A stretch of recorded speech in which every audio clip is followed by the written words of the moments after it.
وایسا همین هوا به چیزی هست ما دارم اصلا شاعری را آفریدن کار 100 ساله است. سخت کار بار یک سیاره است. همچو ثروت شاعری گم کردن آسان است ولیک همچو شهرت شاعری دریافتن بس مشکل است. ادبیات خودش سیاست است. ادبیاتی از سیاست بیرون من خیلی ادبیات نمیدونم. سیاستمدار نیستم. ولی در ضمن ادبیات شاید که گاه یک حرفای سیاسی هم زد. همینقدر زیاد نیست. او خودش میگوید که شعر به حکم آه کشیدن را ماند. اگر چنین باشد شعر او همه سراپا آه است، درد است و افتخار از بود و نبودی ملت است. این کوهی لاله گردن مانند دلبری من از موج لاله خونی گرمی زنانه دارد.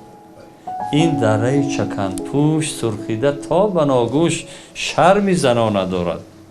این چشمه را نگاه کن یک لحظه ترک ره کن. این چشمه میزند چشمی زنانه دارد. این خیلی تصویر نه نیست دیگر رو. شعر از روی ذوق انتخاب بگیرید. آدم بی ذوق نمیتونه این کارا کنه. من هیچ نظرم تغییر ندادم. من همانم که بودم.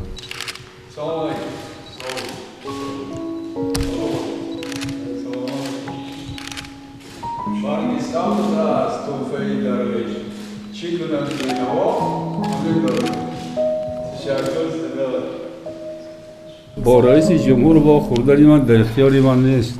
در اختیار رئیس جمهور است. او برای ملتش علیه خدمتی که در کاری بود سخنی که باید گفته میتوانست گفته توانست.